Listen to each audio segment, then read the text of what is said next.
Welcome back, everyone. Just a quick unboxing and a very short demonstration on this. Got something a little stronger than last time. So they're brushless 24 volt 500 CFMs, which in the past they've had their 40 volt, it looks very similar, but like 380 CFMs, 24 volt 480 CFM, I believe, as well. But this one is also, I'm guessing, one of the deals that kind of got going on for the season, not necessarily for Black Friday or Cyber Monday, because I've seen this before. I think it's just kind of like a thing they roll out occasionally if they have stock, is extra battery. Even though the units are more expensive than the ones that don't have an extra battery, so they're not free, but they're a really good deal. You need $10 for an extra 4 amp-hour battery. Come on. So, quick, I already pulled it out, just kind of have it ready to go. Small unit for sure. Trigger does not go down all the way. Turbo is at the very bottom, which you'll see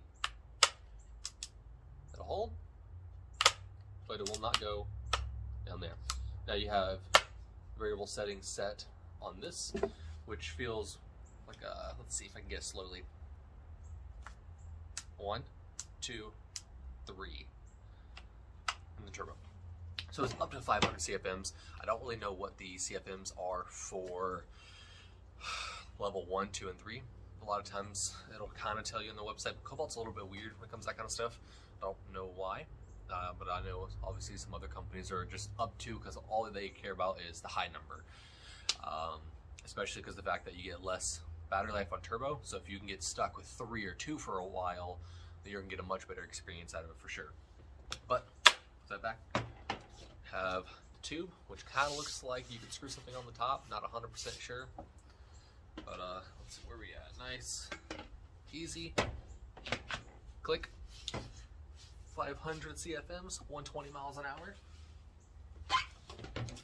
Like I said, it came with 2 batteries. The other one's just inside, and there was reason to bring both of them out here. And then you have a little owner's manual. Battery owner's manual, a little description tag, on the side, and then it says 50 tools, but it gives you like 12 in the front. If I stick with this line, I'll be needing that, and I'll be needing this, and I got that, and those ones too.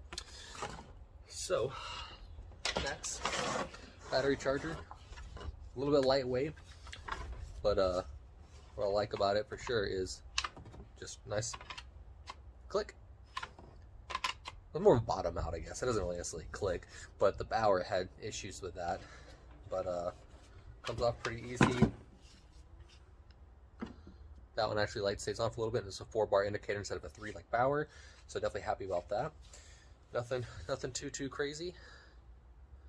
Other than that, I'm just gonna do a couple small demonstrations, just to get a little bit of a feel for it, kind of show you guys, and then I will do a comparison video very shortly of the Cobalt versus the Bauer.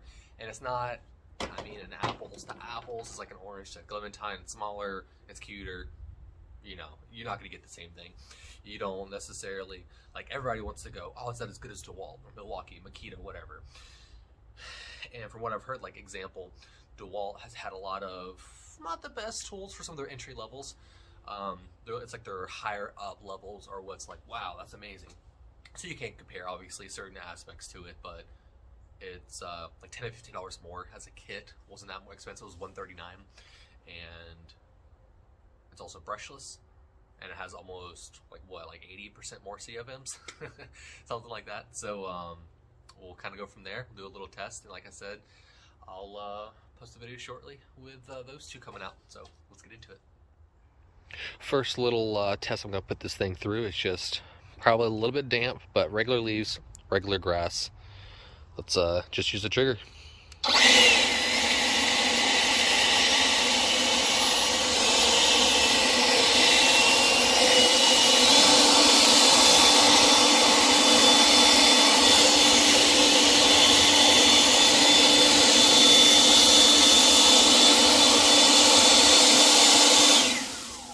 That was without turbo. See some nice dead grass because I have not watered the last month of summer. So that's cool. That's cool.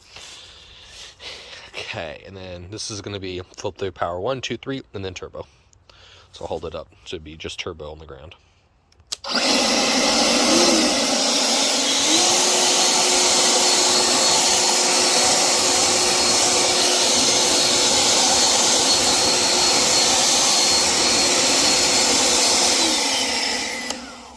A little awkward, not too bad. What's weird is if you use the turbo and cut it off, you got to flick back through them, so that's weird. But let's try next terrain. Hello!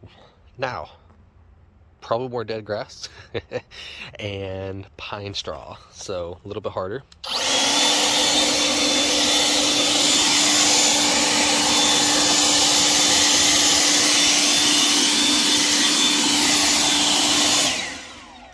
And then turbo.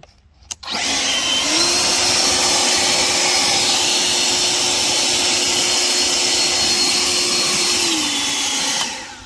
feel like that was a better test than this because I feel like it might be a little bit washed out, but works actually pretty well on that.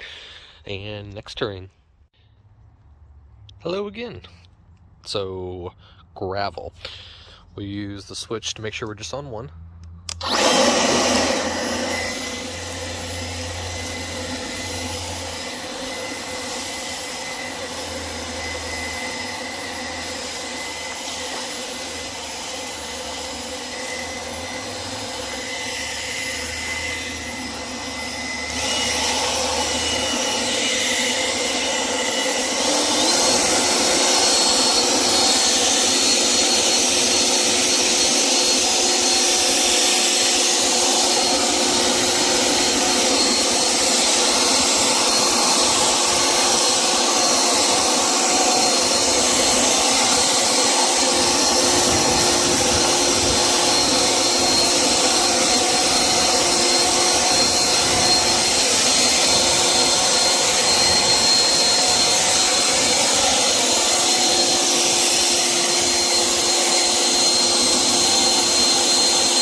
Not bad.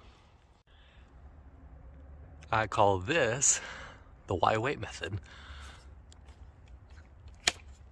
Can you use, it's so awkward to try to use with one hand.